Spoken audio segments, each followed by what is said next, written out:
Morning, everybody, or afternoon or evening, whenever you're watching. It's not really even morning here, it's probably afternoon. But I'm just getting started with my day. So I've got some more funky lighting going on today. Some cute little rainbows coming in through the back window. So yeah, I wanted to do a video on why surrendering isn't the same as being. There's so much talk in the spiritual community on surrendering and just surrender and live in the present, surrender and let it go. And the thing with surrendering is it's actually very different energy to being, because surrendering, like, to surrender, you actually have to try, you have to do something. It's like a very doing action. Being is allowing, and it's accepting what is. So if you're to be, you're literally accepting everything that is in your life right now. It's an energy of complete acceptance. And when you accept all that is, you are naturally, in a state of beingness.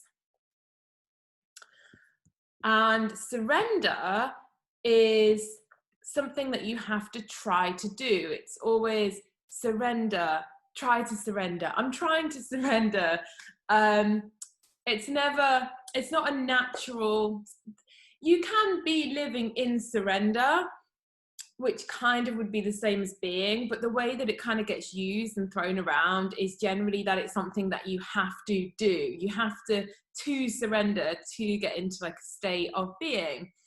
And it's very much an action thing, and with an action thing it sort of creates and builds resistance, because then what you get is people saying, well, I'm trying to surrender, I don't know why I can't surrender. I mean, have you ever known anybody ever, or yourself, who's just, someone said, oh, surrender, and they've gone, oh, okay then, and they just achieved it within 20 minutes? Like, it just generally breeds more resistance, because it breeds trying to surrender, being frustrated that you're not surrendering, trying to surrender again, and just this ongoing process of trying to get some place, which is very different to being, which is accepting exactly where you are right now, accepting anything that is right now, and just allowing. And it's just like a natural state.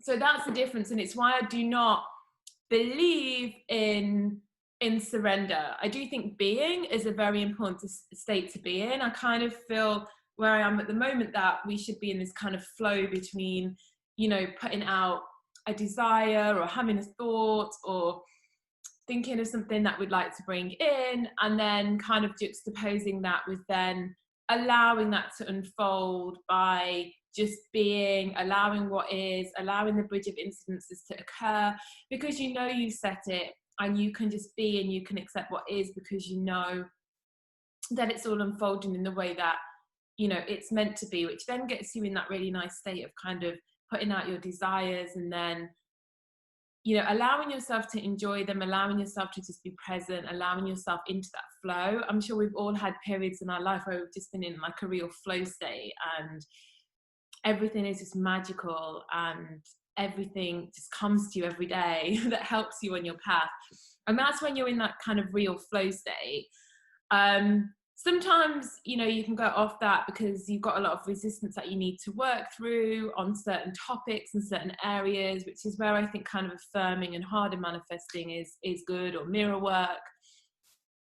And that's just my opinion, but I feel there are times when I've been in being, and then I've come across a new desire, and I think often desires kind of show us, they kind of help lead us to undo our blocks to things and our limiting beliefs, because generally when you have a desire, it's sort of something that you want that you don't have. And I don't think there's anything wrong with having desires, but it's about unpacking the resistance as to why you have like an unevolved desire. And then you can kind of start the journey of unpacking those beliefs surrounding it. which I think is a really important process of spending longer in being able to get to being quicker. But yeah, I don't believe there's anything really to be attained from trying to surrender. I feel like it's an ongoing state that you will always be trying to surrender, because it's an incredibly difficult thing to try to do or to make yourself do. But by accepting all that is, and by allowing and not judging anything good or bad, you're naturally moving yourself into a state of being and presence, which then some could term as surrender. So yeah, I hope this helped. I personally don't think that it's a state that, you know, I'm not really so into going around and trying to force a state of surrender, or to try to surrender. But that's just my opinion. Obviously, we all have our own little journey and our own little beliefs. So thanks everyone, and bye.